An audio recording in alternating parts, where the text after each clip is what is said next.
اللہ الرحمن الرحیم۔ السلام علیکم ویورز۔ 18 ذوالحج جمعے کا دن حضرت عثمان رضی اللہ تعالیٰ عنہ، عثمان غنی رضی اللہ تعالیٰ عنہ کی شہادت کا دن ہے، جس دن آپ رضی اللہ تعالیٰ عنہ کو مدینہ شریف میں شہید کر دیا گیا اور ان ظالم مصری بلویوں نے آپ رضی اللہ تعالیٰ عنہ کے گھر کا اور مسجد کا محاصرہ جو ہے وہ 40 دن تک کیے رکھا اور بالآخر آپ کو بے دردی کے ساتھ شہید کر دیا گیا۔ اس لیے آپ کو مظلوم شہید جو ہے وہ بھی کہا جاتا ہے۔ حضرت عثمان رضی اللہ تعالیٰ عنہ ایک کاتب وحی بھی تھے، ایک ناشر قرآن بھی تھے۔ آپ نبی پاک صلی اللہ علیہ وسلم کے لیے خط بھی لکھتے تھے۔ آپ رضی اللہ تعالیٰ عنہ نبی پاک صلی اللہ علیہ وسلم کی 2 بیٹیوں حضرت رقیہ رضی اللہ تعالیٰ عنہ اور حضرت کلثوم رضی اللہ تعالیٰ عنہ کے شوہر بھی تھے۔ اور جب آپ رضی اللہ تعالیٰ عنہ کی پہلی بیوی حضرت رقیہ فوت ہو گئی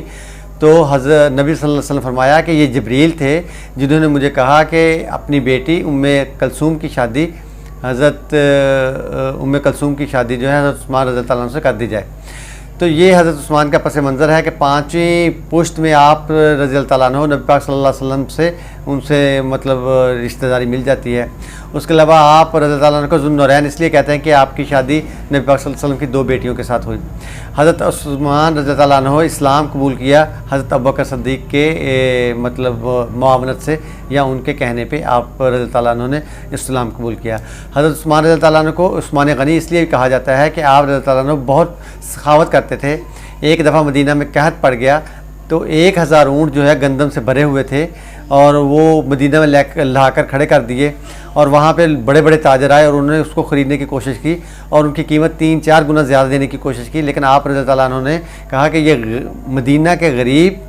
اور فقیر لوگوں کے لیے ہے، یہ بیچنے کے لیے نہیں ہے۔ اور وہ سارے کے سارے اونٹ جو تھے 1000 اونٹ جو گندم سے لدے ہوئے تھے وہ سارے سخاوت کر دیے۔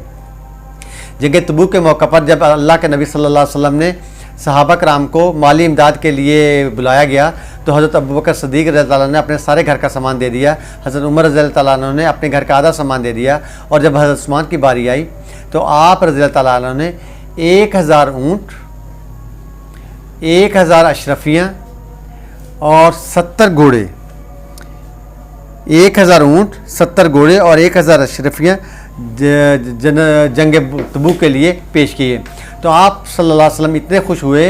کہ طلوع فجر سے لے کر آپ صلی اللہ علیہ وسلم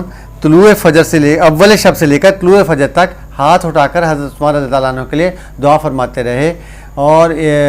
حضرت سعید رضی اللہ تعالیٰ فرماتے ہیں کہ آپ صلی اللہ علیہ وسلم فرمایا، اے اللہ میں عثمان سے راضی ہوں، تو بھی عثمان سے راضی ہو جا۔ ایک روایت میں ہے حضور صلی اللہ علیہ وسلم فرمایا، اے عثمان اللہ تعالیٰ نے تمہارے تمام گناہ معاف کر دیے ہیں جو تم سے ہو چکے یا قیامت تک ہوں گے۔ ام المومنین حضرت سیدہ عائشہ فرماتی ہیں کہ میں نے حضور صلی اللہ علیہ وسلم کو کبھی اتنا ہاتھ اٹھا کر دعا مانگتے نہیں دیکھا جتنا حضرت عثمان کے لیے آپ نے دعا مانگی۔ اس کے علاوہ حضرت عثمان رضی اللہ تعالیٰ عنہ جو ہے وہ دینی خدمات کے لیے ہمیشہ پیش رہتے تھے۔ آپ تیسرے خلیفہ جب بنے تو اس کے بعد آپ نے 22 لاکھ مربع میل کے علاقے پہ کنٹرول تھا آپ کا، اور آپ کے ہی زمانے میں حضرت امیر معاویہ نے اسلام کا پہلا بحری بیڑا تیار کر کے بحر اقنیوس میں اسلام کا عظیم لشکر اتار دیا۔ اس کے علاوہ حضرت عثمان رضی اللہ تعالیٰ عنہ ہر طرح کی خدمات جو ہے وہ اسلام کے لیے پیش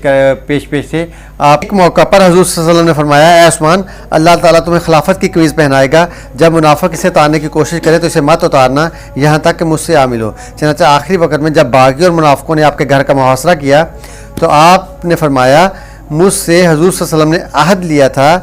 کہ منافق خلافت کی قمیض اتارنا چاہیں گے تو تم نے نہیں اتارنی۔ میں اس عہد پر قائم ہوں اور صبر کر رہا ہوں۔ باغیوں نے آپ کے گھر کا محاصرہ کیا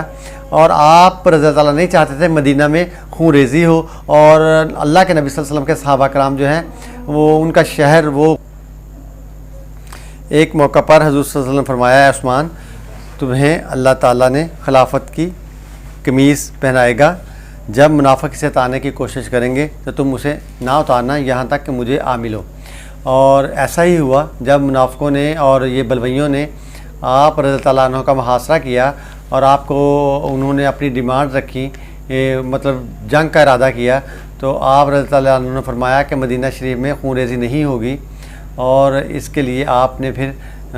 مطلب اپنی شہادت جو ہے وہ اپنی خلافت سے دستبردار نہیں ہوئے، حتیٰ کہ آپ کو شہید کر دیا گیا۔ اللہ تعالیٰ حضرت عثمان رضی اللہ عنہ کی مغفرت فرمائے اور ہمیں بھی اسلام کے ان شہداء جو ہیں ان کے نقش قدم پہ چلنے کی توفیق عطا فرمائے۔ السلام علیکم ورحمۃ اللہ۔